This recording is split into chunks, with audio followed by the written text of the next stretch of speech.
All right, welcome into the NBA on 5 Recent Sports because we don't have a better name yet. By the way, we're going to take suggestions on that. We're sponsored here by our friends over at Prize Picks. Use the code 5 FIVE. Put down $5. You get $50 to play right away. That's right, prizepicks.com, the Google Play Store, or the Apple App Store, legal in the state of Florida. Of course, this is where you can play daily fantasy. You can play across the sports spectrum, up to 6 players. And like I said, it is legal in the state of Florida. So go to prizepicks.com. Use the code 5. That's the key thing. You get $50 to play. Our producer today is Manny Chang. My co-host today is Bryan Fonseca. You can follow him at Bryan Fonseca NY. We're going to try to do this every single Sunday night. Apologize a little bit late. Just some things were happening before the show. You're probably aware of some of them. We appreciate everybody who's joining us here. And again, we'll try to get you up to speed on everything that's happening with these episodes that will probably feel like they're obsolete as soon as we post them. But let's get to the news of the night, Bryan, before we go anywhere else, because obviously the news of the middle of last night was Luka, and that was what we were planning to talk about. But now De'Aaron Fox has been traded. He's been traded to the Spurs. He got where he wanted to go. It's funny how for some guys that actually happens. His agents, of course, are clutch. They didn't waste any time in getting him to San Antonio. But the trade itself was a little bit different than maybe we expected. Let's go through it and let's evaluate it. I mean, I don't know necessarily we thought Zach LaVine was going to be part of this particular deal. I mean, Zach LaVine was probably going to be part of something. That looks like how things were trending. There's obviously a lot to get into with this particular trade. De'Aaron Fox going to where he wants to go is really interesting, but also the Kings, I thought, did well, because if you're looking at what they actually got in return, you're looking at Zach LaVine, you're looking at 3 first-round picks and 3 second-round picks.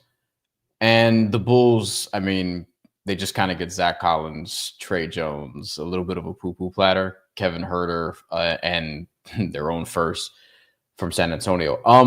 I mean, it reunites Zach LaVine and DeMar DeRozan, which is just weird. But ultimately, what I think this signals is, I talked about this with Yossi Goslin, and he's a cap guy. You've had him on 5 on the floor before. And he was basically saying, like, hey, I don't think teams are actually going to be scared to make trades during this climate, even though it seems spooky because of the restrictions of the second apron and the new CBA. But what it tells me is that teams were going to need to do 4 and 3 and 5 team deals, as you see here on the board, to really get things done. I think that's where this is a little bit different. So you're not seeing, and you haven't really seen, a ton of 1v1 trades as it pertains to superstars, like in general in recent years. Like you've seen a little bit, of a bigger deal between this one and a bigger deal here. We got a 1v1 with the Lakers and Mavs, which I know we're going to get to. But in this particular instance, because of the contract situation, and De'Aaron Fox and Luka Doncic are both examples of teams getting out ahead of a potentially perilous contract situation where in 2026, guys are headed for free agency, assuming that they opt out of their deal. And why wouldn't they? Because they're going to get a lot of money. So to me, this is basically signaling, hey, wasn't going to sign with you. So get me somewhere else in the case of De'Aaron Fox. And then with Luka Doncic, who we'll get to, I mean, that one seems a lot more mysterious. But this one you could kind of read the tea leaves and see if it was going in this direction or not. Yeah, I don't think the Kings made out badly here. I really don't. And one of the reasons I don't think they made out badly is because in Sacramento, you need to have it's beneficial to have players that are signed past a certain point. Like in some cities, you don't want it. You want the flexibility, but there aren't a lot of free agents that are going to Sacramento. I mean, they're one of about 10 teams in the league that has had difficulty attracting free agents. And so if you've got a guy like LaVine, whose contract goes out a little further and you're going to get production, then that makes sense. It is a little odd with him being reunited with DeRozan. Obviously, this isn't the best outcome when you gave up on Halliburton. You did get Sabonis for him, but you gave up on Halliburton to get Fox, and then you had to move Fox. But if you're going to move Fox, I don't mind this haul. I mean, I'm looking at the first round picks. I mean, is the 2025 Charlotte pick, is that one that's got to be protected, right? Yeah, I need to see what the deal is with that one, because Charlotte's, I don't know if people are following the standings, but Charlotte's going to be in the lottery, like 1,000%. Brandon Miller's out for the season, And obviously, LaMelo Ball, I mean, he's been hurt, but also when he's played, they don't win a ton of games. So Right. that's a very important thing because all of a sudden that becomes a big pick. But then here's the problem with that. It's like, all right, so you have Zach LaVine, DeMar DeRozan, Domantas Sabonis on your books. You're going to have another good young player. We'll see if Keegan Murray is going to be helped by this at all. I don't think he is. In fact, DeMar DeRozan is one of the reasons why, if you look at sort of the numbers with Keegan Murray and DeMar DeRozan on the floor, it's been down from where Keegan Murray was last year, particularly in that instance. So I don't know what this means for the Kings as an organization. I do wonder what this means in terms of other trades, because now what you're also seeing, Ethan, is you're seeing different reporters saying, hey, actual reporters, not some of the reporters who are here just making shit up, but the actual who are doing the work and talking to the right people are saying, hey, there might not be like a cease of activity tonight. Like we actually might see some more things, which, you know, that's exactly what we need on a Sunday night with no football. It's just trade dopamine.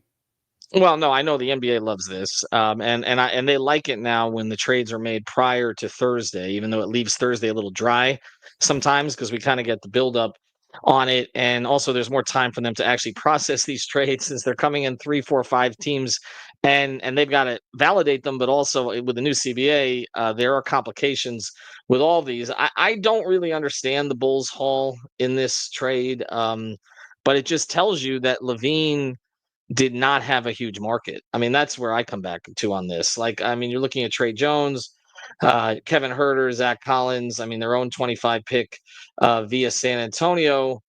Okay, so they get a pick back. I mean, again, I mean, Zach LaVine was having a borderline all-star season, and yet it doesn't seem like the league was in on him. And I think what we're starting to see, that's an interesting dichotomy here. And as we start to talk about Jimmy, we'll get into this, is that even though the cap and the tax and all these thresholds are expected to go up with the new TV contract, teams are drawing the line on players that they don't think are superstars.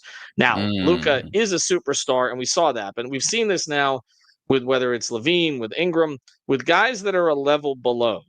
It was always just you max them when you can. You just give them the max money. But now with this, with what they're dealing with the aprons and not wanting to be over to limit their flexibility, you can't have guys being max to the absolute max that are not superstar level players. And I think that's kind of what we're seeing here is teams didn't want to take Levine's money because, again, they take Levine's money. It's taking them out of doing something else. I think this is kind of where the Heat came down on this. I never got the sense that the Heat, and I know there's some stuff out there on Twitter today and people saying they were offered this and they screwed up. I'm just telling you, you can have your opinion on it or not, but I'm just telling you, I never got the sense they were in on Levine. I never did. I've talked to them about this kind of player. I know that he has taken a jump in terms of his three-point efficiency, his overall efficiency. I also know there were concerns about his health maybe going forward. He's had some health issues, knees in particular, but they never seemed like they were all the way engaged on Zach LaVine, and we see that in this particular trade. So I look at this and I say, could the Heat have gotten in on Fox? I'm trying to figure out contractually. I mean, you look at the picks here that the Kings got.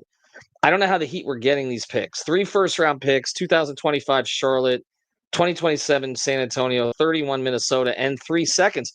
The Heat only have 2 seconds between now and 2031. And there are larger conversations that could be had about whether or not the Heat have mismanaged assets, okay? Whether or not this idea of having to sort of, and we did a whole podcast on this, about having to give away players, give away picks to get rid of players, whether it was Dedmon. There were circumstances for all these. With Oladipo, it's kind of bad luck. They had to give up 2 second-round picks to get rid of him. Not something that they anticipated they would have to do, although I guess with Victor's history, they could have anticipated that. So the issue is, again, they don't have the pick pool to finish these things off right now, and that transitions then to the Jimmy situation. And I want to talk Luka first, but the Jimmy situation, which is that some Heat fans are just like, just restash your, just rebuild your pick stash, okay, to get in the mix for these kind of things in the future. The way they look at it, though, is they want to remain competitive, and I know that Heat fans have an issue with that. I get it. but they're always going to lean towards that instead of taking some first round pick that they consider to be a low quality first round pick, which, for instance, the Phoenix picks, when the Phoenix has to take the lesser of the two in 3 different years in exchange for the 2031 pick that they gave up, the Heat don't consider those to be high quality first round picks. And again, so we kind of we're on this little hamster wheel here, where again, Miami doesn't really have the assets. But to get the assets, they're going to have to make a trade that may be unpopular at the moment. And so that's kind of where we're at. Yossi also mentions that the Hornets first is likely going to convey into 2 seconds, which tells me that there's some measure of protections there. Because that would be shocking if that pick was also part of this.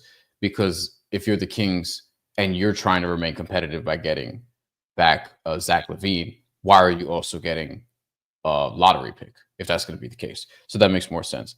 The Bulls pick is probably never going to convey, he also notes, and then their own pick, as we mentioned. So, I mean, it's a haul that looks better on paper because of 3 first-round picks, but it's probably not going to be as good as people think. But regardless, they still get a lot of draft capital is the point of that. And I think with the Jimmy situation in particular, this one is harder just because Jimmy's Jimmy. And he's also like, and you're not getting ahead of this guy's going to be a free agent in 2026 and entering his prime the way not Zach LaVine, the way De'Aaron Fox is and the way Luka Doncic is. And Luka Doncic, there were some issues evidently with how, one, the Mavericks handled that, but 2, the organization as a whole. But with Jimmy Butler, he's toward the end of his career. Like, he's actually in a contract that I thought would be his last contract. And then he probably looked around and saw what Kawhi Leonard and Paul George got and was like, you know what? I should probably keep this going because I can get a lot more money. And despite the fact that one of his homeboys says that Zach LaVine and multiple first-round picks were on the table for the Heat and they rejected it multiple times, which I don't think that's the case, but okay. Even if it were, I mean, Zach LaVine doesn't really make sense for where this organization is trying to go because of the contract and because, I mean, Zach LaVine and Tyler Hero, like, that doesn't make a lot of sense to me also in terms of roster construction when you still have Terry Rozier and Duncan Robinson on your roster. So that's 100 and whatever it is, 10 million, 15 million that you're committing to 4 guards. So I think with the Heat, I mean, we'll see how they handle this. I really don't know what direction that's going to go. It's a few questions here. Like, how can Phoenix obviously get clarity on the Bradley Beal situation, aka can you actually convince Bradley Beal to want to go somewhere else? Golden State, how desperate are you going to get? Is somebody else, a dark horse, going to step in? Because that's typically what happens in the NBA. We saw this with Damian Lillard and the Milwaukee Bucks. Are the Milwaukee Bucks going to get involved? Are Memphis actually like legitimately interested? There was talk about the Pelicans. Now that DeJounte Murray tore his Achilles, I don't know why the Pelicans would even do that. So there's just a lot of questions here. And honestly, a lot of people don't really know the answers to them. A lot of people who say they do don't really know the answers to them either. Well, I know that one of the things that's coming up tonight is we're talking about 2 players today. Let's get to Luka now. We're talking about 2 players today that were considered to be 2 of the jewels of the 2026 free agent class, right? And it used to be you go make the trade like a few months early. Now it's you make the trade 2 years early or a year and a half early, right? Seriously.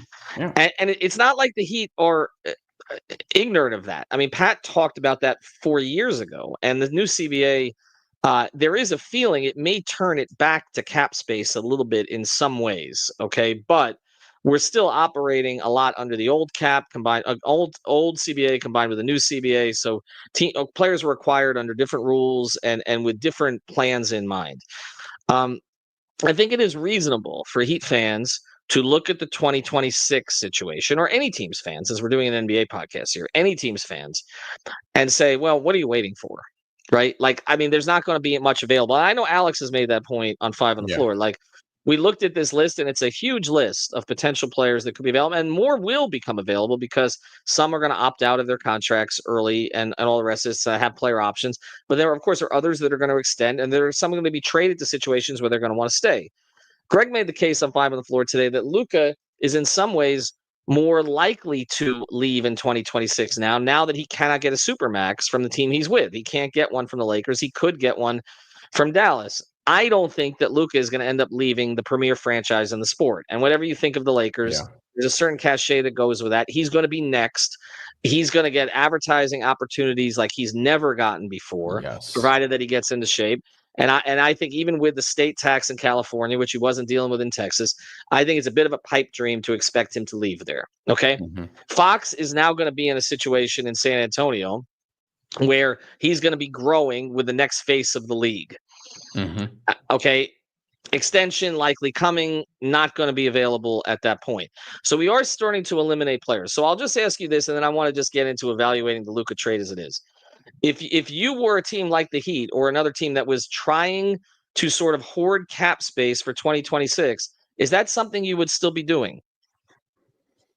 I mean, you could do it because people have to remember you could trade into your space if you have the space. You don't need to have the space to just wait for somebody to make it to free agency. I think you just want the flexibility is mainly what it comes to. Like 2026 is not, it's not something you need to abandon if you're an organization who's just looking around the league and actually monitoring what's going on and making sure that 2026 means that you're not just waiting for 2026. You're actually getting ready in anticipation, because I said this before, like part of the incentive, we'll use the Heat as an example. Part of the incentive for getting rid of Jimmy Butler now is not even just the clarity that comes with him not being on the roster. And obviously they need to move on. And I don't know if you could afford to play him anymore, but it's really about, all right, you could actually, if you get the right contracts back, you can pivot and find the next guy quickly. I don't know if it's going to be Jimmy Butler caliber, but you can pivot and this summer actually go shopping with some of the contracts you have, because you're going to have tradable salaries in whatever you acquire back, plus Terry Rozier, plus Duncan Robinson. The issue is going to be the draft capital, but how tied are you to some of the young players you have on your roster? Most notably, Khalil Ware, Jaime Jaquez, those type of dudes. Like, these are questions you're going to have to ask yourself. And when you're looking at some of the other teams, like, it's the same sort of thing. Like, you get contracts to eventually trade them. The Knicks executed this, I thought, pretty brilliantly when you make the trade last year in February to get Bojan Bogdanovic, and ultimately you flip him later on along with a bunch of first-round picks, probably too many, but still, you do it for Mikal Bridges. That helps your team. And then eventually you do the Julius Randle, Dante DiVincenzo for Karl Anthony Towns thing. So it wasn't trading into space, but it was getting the contracts so that you can use them later on, and they built up the draft capital to do that. So on some level, you want to replenish some of your draft capital if you're any one of these teams.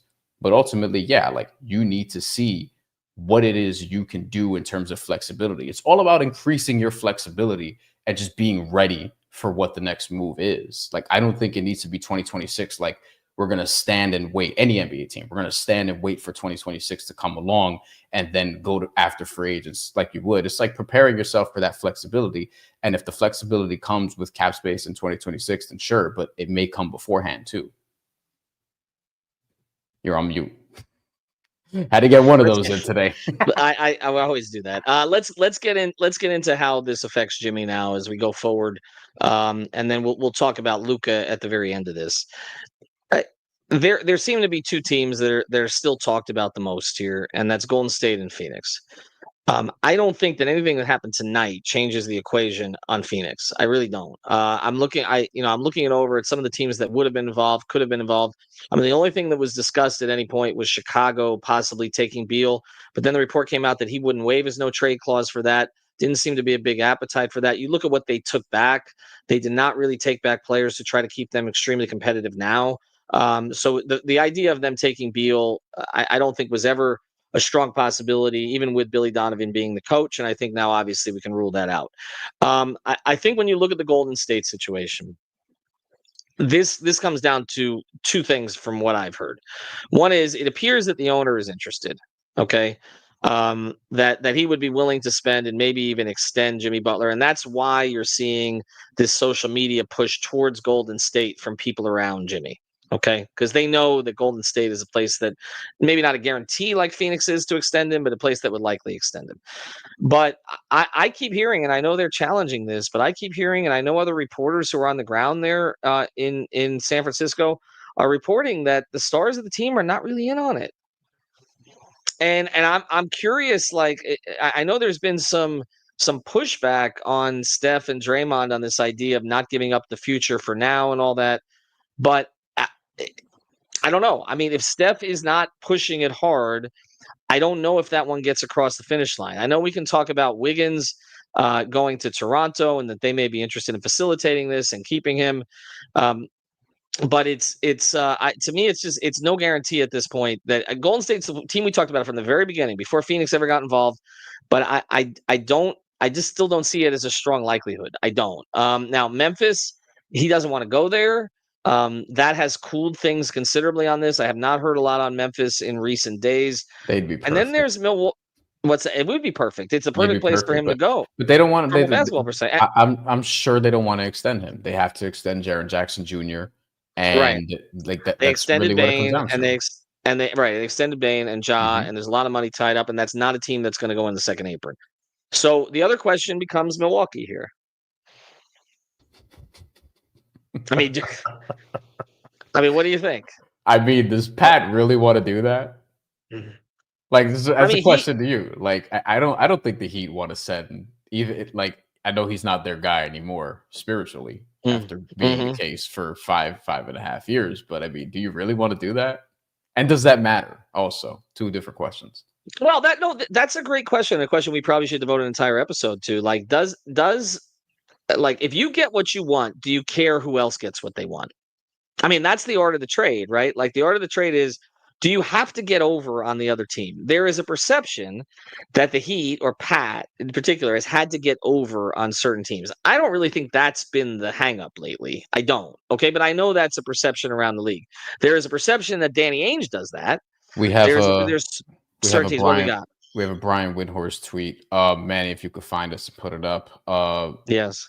It's the most recent tweet. It was a minute ago. The Heat's Jimmy Butler has communicated to the Warriors that he's unwilling to sign an extension there, and therefore trade talks to send him to Golden State have ended for now, sources told ESPN. Well, there you go.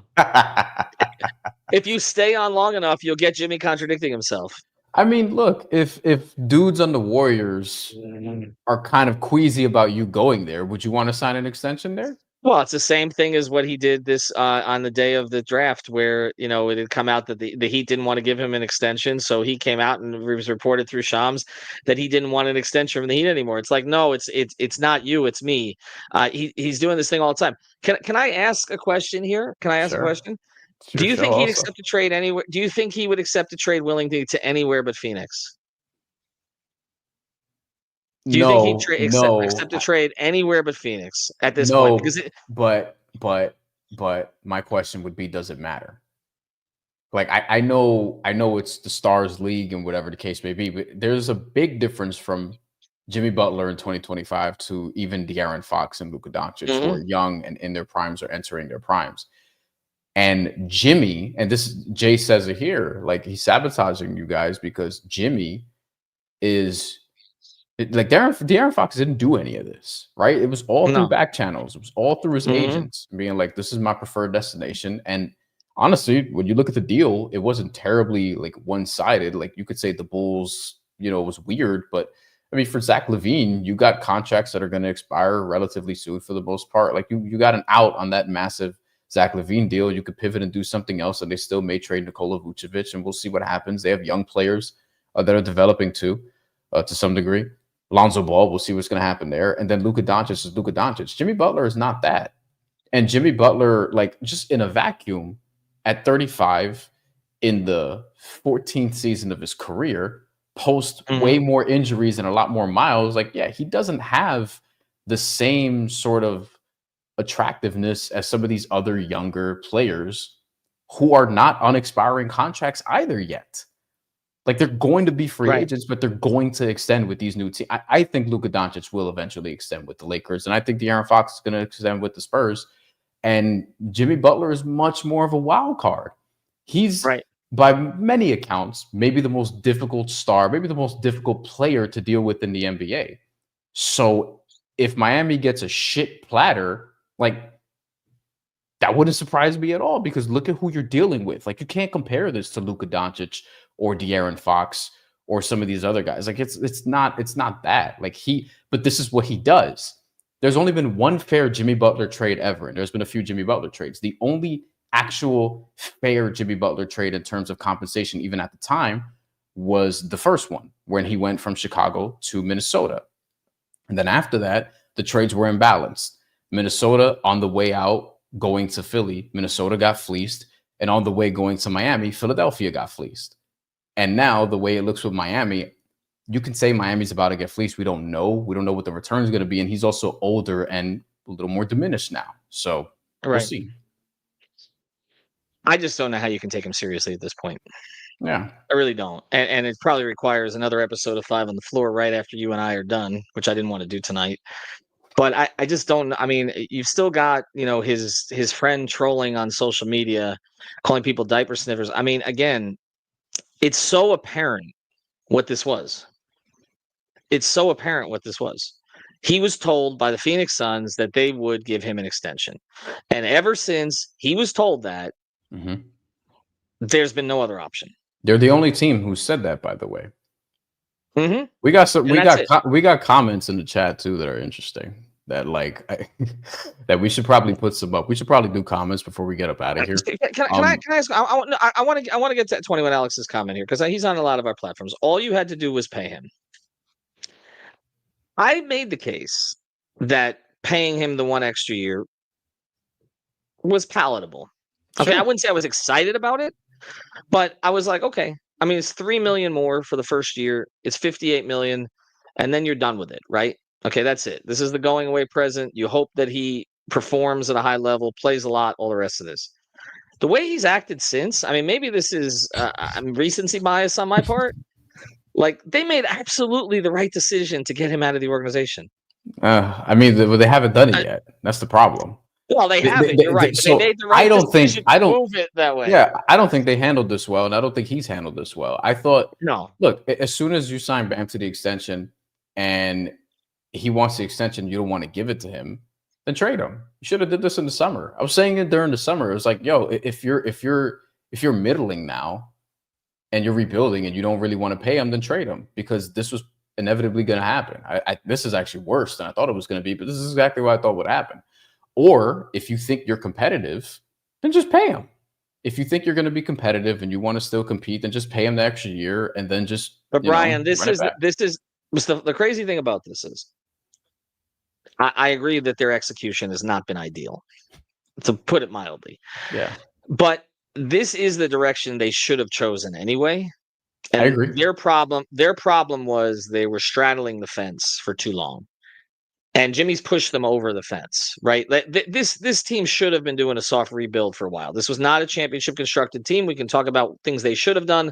I saw the list that, that people are putting on about all the players they've missed out on, some of whom were not even remote possibilities, but it just becomes a list, right? Like anytime somebody gets mentioned as attached to the Heat in some way, because some reporter somewhere throws it in or some aggregator throws it in, all of a sudden it's a player they missed out on. I'm not going to argue that they put a championship level team around Jimmy for all 5 years. They did not. Okay.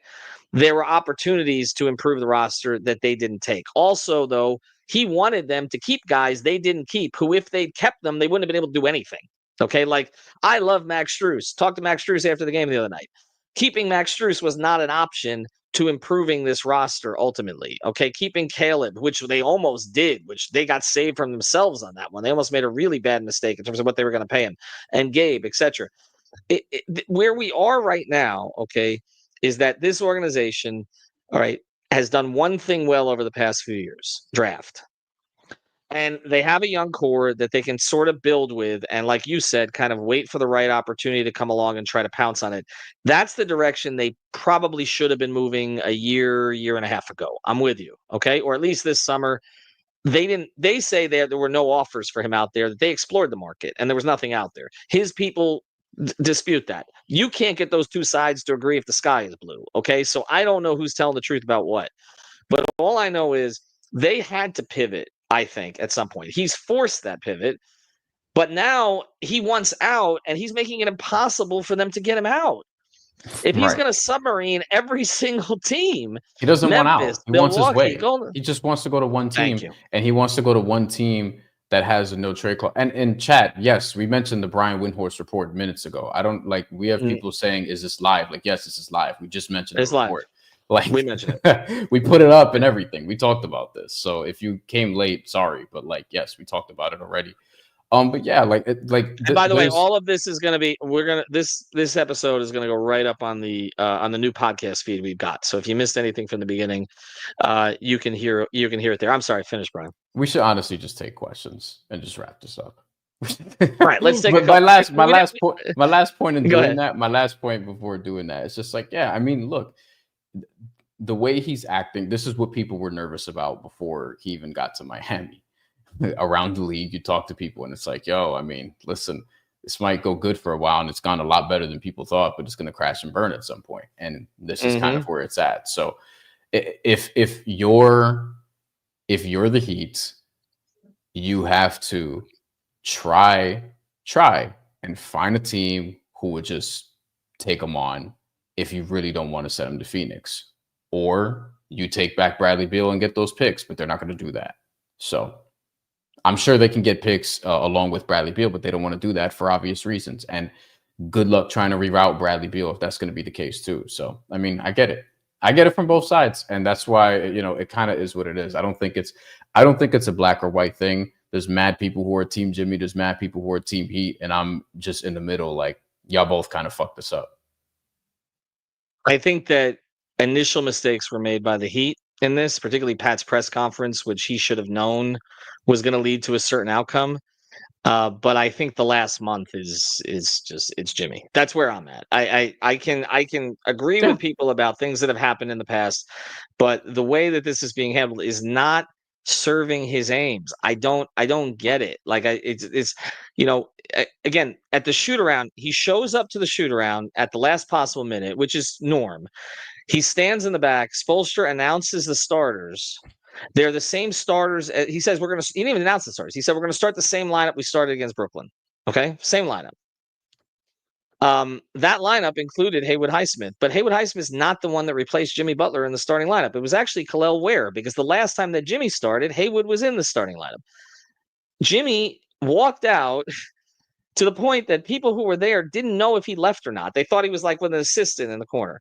Like, if you're not trying to get suspended, if you're trying to get traded, okay, if you're trying to show that you can be part of a team, why not just suck it up if you're not starting? Why not just suck it up? Why not just show up? You're making $48 million this year. Like, it's not like they took away no, his he's not. pay. He keeps giving up money by keeping. Well, he keeps giving it up, but that started with the suspensions. He's cutting into his own earning power. I can't defend it at this point. And and the Heat fans who are going to say, like, well, the Heat got no return for Jimmy, are going to totally lose the context of why that is. And Brian, your argument that they should have shopped him more aggressively last summer, again, reasonable conversation to have. Yeah. But I'm saying at this point, okay, he's limiting his ability to get out of here. And he's also limiting the Heat's ability to get anything for him, which, like you said, the spite may be ruling the day here right now. You want to take a couple questions? We've posted all these questions already. Hold on. Yeah, let's see what we got here. This one from Adam. At this point, send him home with pay, whatever. At least they don't have to deal with him. They don't want to do that because it would be about $20 million of money that he's not earning that they'd be sending him home to take. And it's not my money. It's not my cruise ships. At this point, though, I think the coaching staff would welcome it. So I'm not going to argue against it. It's not my money, but I don't think you can have him around the team anymore. I don't. There are coaches and players who do not want him around. I know that 100%, and more of that's going to come out if this thing ever ends. So that's where I'm at. But it's not my money. I mean, they've got to make that decision. My only question for that last one was, this would be to you. Do you think the Players Association or the NBA would step in to sort of prevent that? Well, this question about Donut Dan is why hasn't the NBA gotten involved? I'm a little confused about that, as are the Heat. I don't think things were as direct in terms of I'll only go to one team as it became with Dame. But if at every day that there's another report that Jimmy won't go to a particular place and he's making trouble for the Heat while still on their roster, This is a bad look for Silver and the league at this point, and I do think there is a possibility they could get involved. But to this point, that has not happened. This one, this is the best question. I'm gonna post this one. We'll close with this one because there's probably gonna be more news tonight, and I'm gonna have to break in and do another show. But we're gonna put this one on the NBA feed again. We thank PrizePicks. Use the code 5FIVE. Jimmy and Pat kiss and make up. What's the chance? No, this one. This is a question I have because Pat is going to be 80 in March, and you've said that you don't think this is reconcilable, and it's like, I don't know if that's even a word, but like, I would like to see them fix this before it's too late. Is all I'm saying. Now I don't know if that's going to happen because of the way you're smiling, but like, it's too late. He's going to be 80 years old. It's too late. He has become incredibly sentimental over time compared to how he used to be, and I know that frustrates some Heat fans because you don't think time, with the exception of the press conference about Jimmy, has not come back. This one is, and it's, I tell you, it's not just Pat. Like, I know this has been framed as a Pat versus Jimmy thing.